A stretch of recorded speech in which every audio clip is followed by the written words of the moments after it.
ರಾಜ್ಯದಲ್ಲಿ ನಾಯಕತ್ವ ಬದಲಾವಣೆ ವಿಚಾರ ಸಾಕಷ್ಟು ಚರ್ಚೆಯನ್ನ ಹುಟ್ಟು ಹಾಕ್ತಾ ಇದೆ. ಈ ಮಧ್ಯದಲ್ಲಿಯೇ ಸಿಎಂ ಕನಸನ್ನ ಕಾಣ್ತಾ ಇರುವಂತಹ ಡಿಕೆಶಿಗೆ ಇವತ್ತು ಮಹತ್ವದ ದಿನ.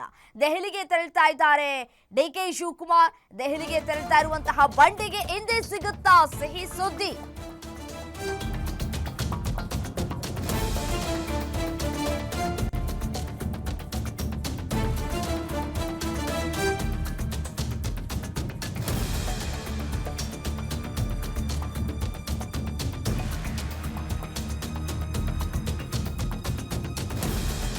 ಡಿಕೆಶಿ ನಾಯಕತ್ವ ಭವಿಷ್ಯ ಇವತ್ತೇ ನಿರ್ಧಾರ ಆಗುತ್ತಾ? ಹೈಕಮಾಂಡ್ ಜೊತೆ ಆಗುತ್ತಾ ಅಧಿಕಾರ ಹಂಚಿಕೆಯ ಚರ್ಚೆ?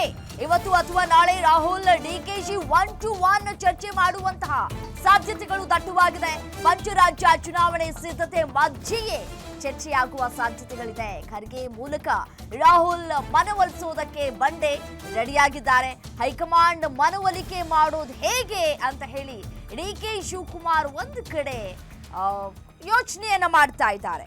ದೆಹಲಿಯಲ್ಲಿ ಇವತ್ತು ಡಿಕೆ ಶಿವಕುಮಾರ್ ಅವರ ರಾಜಕೀಯ ಭವಿಷ್ಯದ ಕುರಿತು ಮಹತ್ವದ ಬೆಳವಣಿಗೆಗಳು ಆಗುವಂತಹ ಸಾಧ್ಯತೆಗಳು ಕೂಡ ದಟ್ಟವಾಗಿದೆ.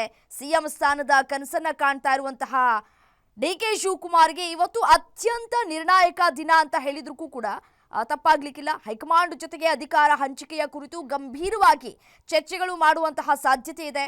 ಇವತ್ತು ಅಥವಾ ನಾಳೆ ರಾಹುಲ್ ಗಾಂಧಿ ಅವರೊಂದಿಗೆ ಡಿಕೆ ಶಿವಕುಮಾರ್ 1-to-1 ಮಾತುಕತೆಯನ್ನ ನಡೆಸಲಿಕ್ಕಿದ್ದಾರೆ ಅನ್ನುವಂತಹ ಮಾಹಿತಿ ಸದ್ಯಕ್ಕೆ ಲಭ್ಯವಾಗ್ತಾ ಇದೆ. ಪಂಚರಾಜ್ಯಗಳ ಚುನಾವಣಾ ಸಿದ್ಧತೆಯ ನಡುವೆಯೇ ಹೈಕಮಾಂಡ್ ರವರ ಮನವೊಲಿಸೋದಕ್ಕೆ ಡಿಕೆ ಶಿವಕುಮಾರ್ ಸಾಕಷ್ಟು ಸಿದ್ಧತೆಯನ್ನ ಮಾಡಿದ್ದಾರೆ. ಹೇಗೆ ಮಾತುಕತೆ ಆಡಬೇಕು, ಯಾವ ರೀತಿಯಾಗಿ ಅವರನ್ನ ಮನವೊಲಿಸಬೇಕು, ಸಿದ್ದು ಬಜೆಟ್ ಮಂಡನೆ ಮುನ್ನ ಸಿಎಂ ಸ್ಥಾನ ಕೊಟ್ರೆ ಕಾಂಗ್ರೆಸ್ಗೆ ಜಾಕ್ಪಾಟ್ ಹೊಡೆಯುತ್ತೆ.